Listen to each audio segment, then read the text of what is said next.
मी साधारण 26 वर्षापूर्वी कल्याणच्या पाठारे नर्सरीतनं विकत आणल्यानंतर ते झाड आमचं खाली जुनं घर होतं त्या घराच्या बाजूला लावलेलं. 2 वर्षांनी आम्ही घर शिफ्ट केलं, नवीन घरात आलो त्यावेळी नवीन घराच्या समोर लावलं. नंतर काही दिवसांनी असं लक्षात आलं की इथे सुद्धा ते अडचणीचं किंवा गैरसोयीचं होत आहे, म्हणून मी आता रोडच्या कडेला आणून हे झाड लावलं.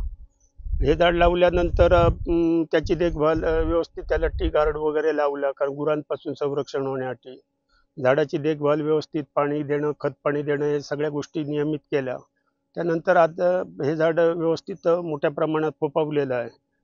त्याच्यानंतर काही औषधी वनस्पती असल्यामुळे त्यांच्या फळांच्या उपयोगासाठी वैद्य वगैरे लांबून ही फळं काही आजारावर उपचार करण्यासाठी नेत असतात. मग आम्ही त्यांना विना मोबदल्याशिवाय ही फळं देतो. तसेच शंकराच्या मंदिरात काही त्यांचे होम हवन किंवा इतर कार्यक्रम असतात, त्या कार्यक्रमाला सुद्धा ही फळं लोक घेऊन जातात. अत्यंत दुर्मिळ असा हा वृक्ष आहे. कोकणामध्ये सर्वसाधारणपणे आढळत नाही. उंबर जे झाड असतं, औदुंबर, त्या फॅमिलीमधला एक वृक्ष आहे. ह्या झाडाची सगळं पान, फूल, मूळ, खोड, साल, फळं सुद्धा याची उपयोगी आहेत.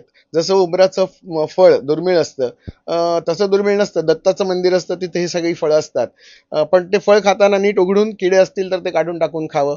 फुलं देखील चांगली असतात. त्याला कैलासनाथ या नावावरूनच त्याचं लक्षात येतं की याचं भगवान शंकरांशी संबंध आहे.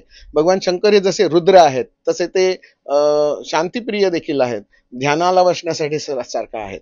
असतील तर सूत नाही तर भूत, असा प्रकार जर आपल्या स्वभावात असेल, म्हणजे क्षणात चिड येते तर क्षणात शांत असतो, अशा सगळ्या व्यक्तींसाठी, म्हणजेच आजच्या भाषेत बोलायचं तर रक्तदाब वाढणं, अचानक स्वभावात बदल होणं, हॉर्मोनल इम्बॅलन्स होणं, पीसीओडी असेल किंवा थायरॉइड असेल किंवा डायबिटीस असेल किंवा रक्तदाब कमी जास्त होत असेल, तर अशा आजारांमध्ये या झाडाचं खोड सुद्धा चालतं, मुळं चालतात, पानं सुद्धा चालतात. पानं अशी चुरगळायची, पाण्यात बुडवून ठेवायची, 7-8 तास पाण्यात बुडवून ठेवून ते पाणी जरी सकाळी गाळून प्यालो तरी सुद्धा खूप चांगला फायदा होतो. गंध उगाळून डोक्याला लावलं तरी सुद्धा किंवा उगाळून पाण्यातनं घेतलं तरी सुद्धा खूप चांगला फायदा होतो. फळं पण चांगली आहेत, सालं सुद्धा चांगली आहेत. अर्थात हा आपला श्रद्धेचा भाग असतो.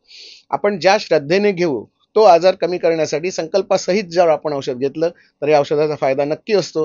प्रत्येकाची प्रकृती वेगवेगळी असते, त्यामुळे गुण दिसायला थोडा कमी वेळ जास्ती लागू शकतो, परंतु निश्चितपणे श्रद्धेने औषध घेतलं, कोणतंही औषध घेतलं तरी आपल्याला त्याचा गुण येतो. भगवान शंकर सगळ्यांना 100 वर्षाचं निरोगी आयुष्य प्रदान करत, अशी भगवंताकडे प्रार्थना.